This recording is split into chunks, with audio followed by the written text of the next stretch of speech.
talk about the Clippers. Clippers fans, it's been tough for them. Shannon Sharp. Yes.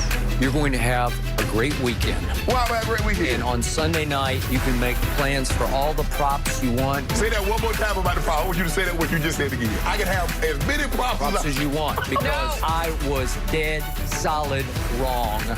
That's mighty big of you, Skip, to admit that. Well, the Clippers just about to get planted in the ground in Dallas. That's what's going to happen. We saw, we conquered. Yep.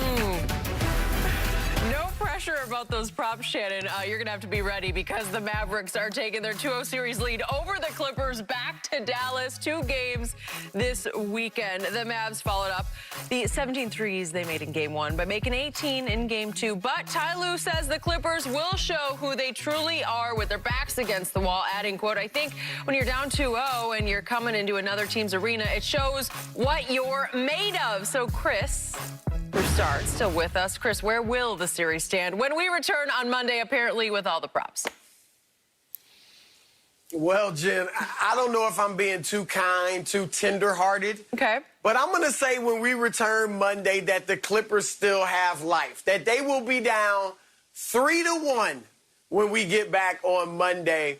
And I'm going to say it's going to be strange, though. Not like the Clippers win tonight. I think Dallas wins tonight, takes an insurmountable 3-0 lead. But the Clippers win Game 4, believe it or not, when they know they're done. And I say that because I think Dallas, being young, I think they will get complacent with the 3-0 lead, and the Clippers will be able to win Game 4. I actually think they'll win Game 5 in Staples and then lose this thing in 6. And I heard Ty Lue say all the right things about urgency and we're going to show them who we are. And he pointed out, Dallas has shot the ball too well to keep it up, for the rest of the series. And that's maybe what he should say as a head coach. But here's the problem. The last 3 times that the Clippers were in the position where you needed to play with incredible urgency, where it was not quite do or die, but essentially do or die, they haven't played with urgency. We go back to Game 6 last year against Denver. You're up 3-1. You lose Game 5. You think, okay, let's close them out before, we don't need to let this thing go to 7. And they lose. They didn't show up for Game 6. Then Game 7, you're thinking, okay, we let this thing go too long. Let's end it and get to the conference finals. And they didn't show up for that game. And then Game 2 against these Mavericks this year, if they didn't bring the urgency in Game 2 on their home floor, knowing you don't want to go down 0-2 heading to the opponent's arena, what's to make me think they're going to bring it tonight?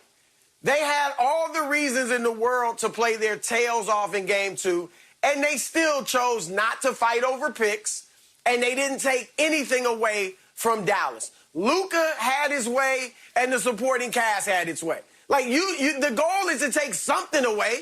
We're going to stop Luka, let everyone else beat us. Stop everyone else, let Luka beat us. They're giving up everything. And offense is not the problem. I mean, what more can I ask but for Kawhi to have 41, for Paul George to have 28, for us to outscore them from the free throw line, the points in the paint, points off turnovers? What else can I ask? 38 points off the bench, and you still lose. They can't guard Luka, and it looks like they don't want to guard Luka. And that is why I think they lose tonight, and essentially for all, intents and purposes, it's over. But I think they'll be able to win Game 4 because Dallas will get complacent. I agree with you, Chris. This is what I said. I believe it'll be 3-1. I believe the Mavericks win tonight and the Clippers win on Sunday. For me, the sense of urgency, well, they got a sense of urgency. Kawhi Leonard came out and gave you a playoff performance of a lifetime. Paul George gave you 28, so you got 69 between your 2 stars. And it's picked up right where they left off. It was a conga line. They couldn't stop Luka last year from getting whatever he want. Remember, they had to step on his already injured ankle to slow him down, Chris. Now he's fully healthy. So what are you going to make Luka? Are you going to say, look, somebody just got to bear this 50-point night, but we're not going to leave these shooters? Because 30 of their threes that they've made have come on wide open looks. Most guys, unless you play for the Lakers, are going to make those shots. So what are you going to do? Are you going to let Luka get 39 and still dish out 8, 9 assists? or you just might as well just say, you know what, because his assists are three-pointers. They're not the conventional he's driving the basketball, Chris, and dumping it off to a big and they dunking it. No, his assists are coming with Tim Hardaway Jr. nailing threes, Kleber nailing threes, Finney Smith nailing threes. So you got to take something away. But I just want someone to tell me how this mentally tough team with the two best wing defenders, I want to reiterate that because that's all I heard. The two greatest wing defenders since Pip and Jordan, and they can't stop the little 22, 21-year-old kid from Slovenia. But you had it backwards since Jordan and Pip. Yeah. You got to get them in the right order. Okay. Since Jordan and Pip. Hey, I forgot Pat Bev, that little bulldog, that Pat Bev. Pitbull. Pat Bev, Serge Ibaka. We got a blocker and you don't. Well, we don't have him anymore because he's got back spasms and he's probably out. So go ahead. So who goes? So somebody need to take the test. Okay, there's a written exam. It's called Luka Doncic. Kawhi's taking it, Chris. He's failed. Paul George is taking it. He's failed. Pat Bev took it. Pat Bev, they kicked Pat Bev out of school. His grade was so bad guarding Luka. So what are you going to do, Skip? You got to take, like Chris said, you got to take something away. Can't give him everything. Like a child. You get a child everything you want, you spoil him. So Luka spoiled right now because he get everything he want, Chris. He want cookies, he get cookies. He want ice cream, he get ice cream. I love it. I love you feeling miserable. I see that look on your face. I see that look on your face right now. That's that look I see it only a handful of times. I've only seen that look a handful of times. Yeah, because I'm up like 100 cases of Diet Dew on you. I'm going to get it back. I'm going to get it right back. This playoff series, I'm going to get it all back. Okay, it is my turn. I am sick and tired of hearing you both just talk about this. Let's just, I don't want to hear about some mercy win on Sunday night. I don't want to hear about it. You want to get swept? It's over. Let's get this over with. Look, the Clippers were nicknamed for ships. They're Clipper ships, and they have now sprung all the same leaks, 1,000 leaks that they sprung last year in the bubble against Denver. And they will start sinking into the Trinity River tonight in Dallas, and they will sink to the bottom of the Trinity River on Sunday night, and they will be done because they will be swept. It is over. They are so shell-shocked by games 1 and 2 that they will not be able to, so to speak, right the ship. If they get swept, they're going to blow it up, Skip. You got it right. They will blow it. That owner, he only knows winning in his field of aspiration, and he will blow this sky high. Heads are going to roll everywhere after Sunday night because I do not see how they can suddenly bounce back. Dallas knows they have them right where they want them. And even now, the odds makers are playing into the Mavericks' hands because I keep telling Shannon, Chris, the Clippers are still the odds makers' champions.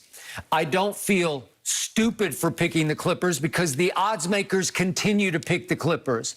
Even last year in the bubble, every time the Clippers played Denver, they were a higher point favorite over the Nuggets than the Lakers were when they, in the next round, played the Denver Nuggets.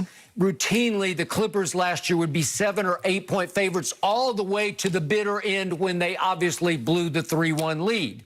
And yet when the Lakers faced them, they would be 5 or 6 point favorites in every game. Tonight, my Clippers are still 2 point favorites at Dallas after the destruction that we've seen Luka wreak on them in games 1 and 2. They're 6.5 point favorites in game 1 and lost by 10. 6 point favorites at home in game 2, and they lost by 6. They were up to 2.5 point favorites last night at Dallas. Now it's 2 points. They are the odds makers champs because the odds makers do what I do. They look at that roster. They do what you did because you picked the Clippers to win games 1 and 2. And they look at the roster. They look at the depth. They say, this team is loaded. Ty Lue is decorated. He helped LeBron come back from 3-1 and win a championship. Everything is right. They're a better team than they were a year ago. They're a little different team, but not in psyche, because I thought playoff Rondo would fix what ailed them. And he hasn't played enough minutes to my taste, but down the stretch, he cannot quarterback a team that still can't figure out how to close a deal. They still degenerated in both games 1 and 2 down the stretch into, is it my turn or your turn? Do you want to go? And if you put George Paul in one-on-ones late in the game, he's going to be like, should I shoot it or not? He was great until late. Kawhi was great until late. And then they come all apart because there's no ball movement. The Lakers move the ball beautifully. The Lakers play serious, prideful, hardcore, physical defense. And I don't know what possesses the Clippers because they're a very good defense. They were fourth in points allowed this year, and now they look like they don't even care about playing defense. Because here's the thing. What do you tell me when we picking football? With football season, you says, Shannon, I have Tom Brady, you don't. That's correct. Ty Lue, you had LeBron James. Clippers, you do not. Okay. And in the crunch situation, yes, you have Rondo. Rondo is a great quarterback, but his receivers can't catch. So it doesn't, because they resorted back to what they did last year. Chris, what did they do last year in clutch situations? They crumbled. The game got close. The Denver Nuggets says, you know what? If we don't let them get running high, be up 25, 30 points going into the fourth quarter, if we can make them operate in the last 5 minutes of the ball game, we like our chances. And when the rubber needed to meet the road, all of a sudden, the shots that Paul George was raining, all of a sudden hitting the side of the backboard. That mid-range shot that Kawhi Leonard was making so effortlessly, the first three quarters, all of a sudden started back ironing. And now, all of a sudden, that pressure is started to mount. And Yoke and Murray, and we've seen it again. Can I remind you, need I remind you, in games 5, 6, and 7 against Denver last year in the bubble, the Clippers were up 16, 19, and